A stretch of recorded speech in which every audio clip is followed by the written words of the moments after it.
प्रिय छात्र छात्राओं, आप सबका हार्दिक स्वागत है। आज की कक्षा में हम क्रिया के बारे में विस्तृत रूप से चर्चा करेंगे। सबसे पहले क्रिया की परिभाषा। जिस शब्द से किसी काम के करने या होने का बोध होता है उसे क्रिया कहते हैं। जैसे पढ़ना, लिखना, खाना, पीना, जाना, आना आदि। क्रिया के मूल रूप को धातु कहते हैं। जैसे पढ़, लिख, खा, पी, जा, आ आदि। धातु के साथ ना प्रत्यय जुड़ने से क्रिया बनती है। जैसे पढ़ धातु में ना प्रत्यय जुड़ने से पढ़ना, लिख धातु में ना प्रत्यय जुड़ने से लिखना। क्रिया के भेद। रचना के आधार पर क्रिया के दो भेद हैं। पहला है मूल क्रिया, जैसे लिखना, पढ़ना, बैठना, दौड़ना आदि। दूसरा है यौगिक क्रिया, जैसे देख लेना, जा बैठना, पढ़ सकना आदि। कर्म के आधार पर क्रिया के तीन भेद हैं। जैसे सकर्मक क्रिया, अकर्मक क्रिया और द्विकर्मक क्रिया। सकर्मक क्रिया। जिन क्रियाओं का फल कर्म के ऊपर पड़ता है उन्हें सकर्मक क्रिया कहते हैं। इसके उदाहरण हैं राम पानी पीता है।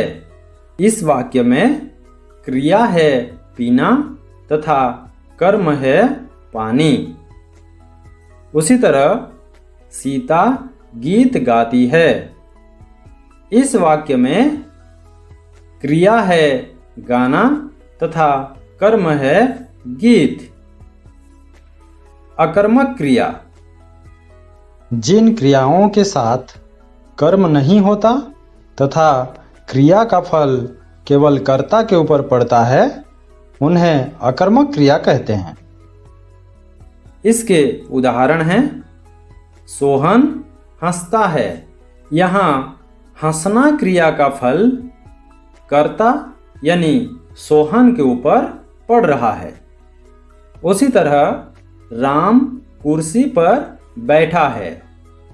यहाँ पर बैठना क्रिया का फल कर्ता अर्थात राम के ऊपर पड़ रहा है।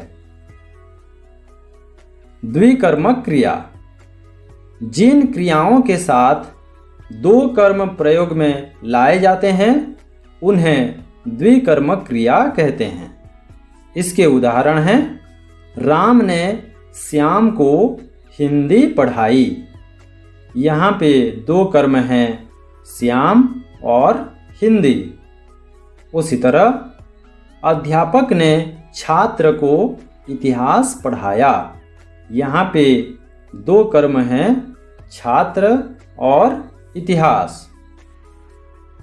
अब समझते हैं सकर्मक और अकर्मक क्रियाओं की पहचान कैसे की जाए। क्या, किसे, किसको आदि लगाकर प्रश्न करने से सकर्मक और अकर्मक क्रियाओं की पहचान होती है।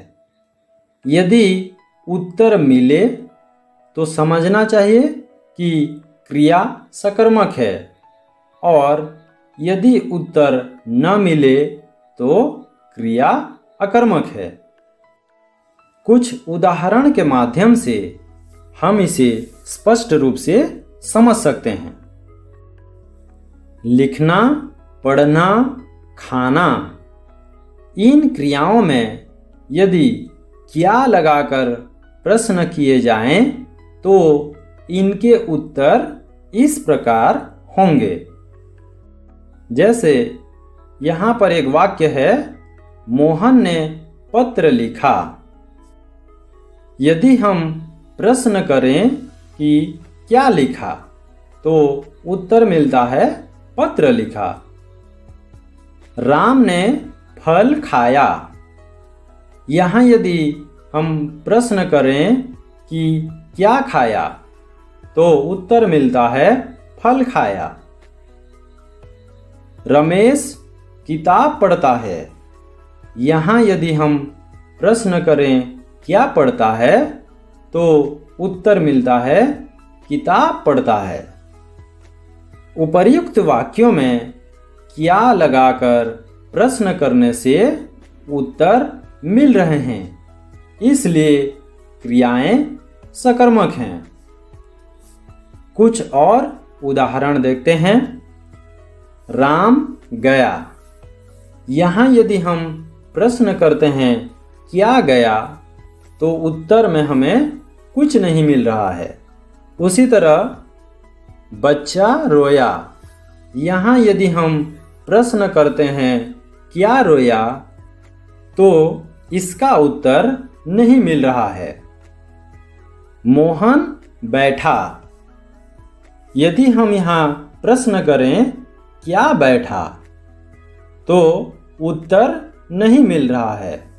उपर्युक्त वाक्यों में क्या लगाकर प्रश्न करने से उत्तर नहीं मिल रहे हैं, इसलिए क्रियाएं अकर्मक हैं। संयुक्त क्रिया। दो या दो से अधिक धातुओं की मेल से बनने वाली क्रिया को संयुक्त क्रिया कहते हैं। इससे अर्थ में अधिक स्पष्टता आती है। इसकी प्रथम क्रिया को मुख्य क्रिया और बाद में आने वाली क्रिया को सहायक क्रिया कहते हैं। कुछ उदाहरण इस प्रकार हैं। वर्षा थम चुकी है। वह पढ़ नहीं सका। शिशु रोने लगा। उसे जाने दो। लड़के खेलते रहे। गिलास गिर पड़ा। इन वाक्यों में मुख्य क्रिया और सहायक क्रिया के शब्दों को अलग अलग रंगों के माध्यम से दर्शाया गया है। प्रस्तुत पाठ के आधार पर आप लोगों के लिए प्रश्न और अभ्यास। पहला प्रश्न है, क्रिया की परिभाषा उदाहरण सहित लिखिए। दूसरा प्रश्न है, 5 सकर्मक क्रिया और 5 अकर्मक क्रिया के वाक्य लिखिए। तीसरा प्रश्न है, संयुक्त क्रिया के 5 उदाहरण दीजिए। धन्यवाद।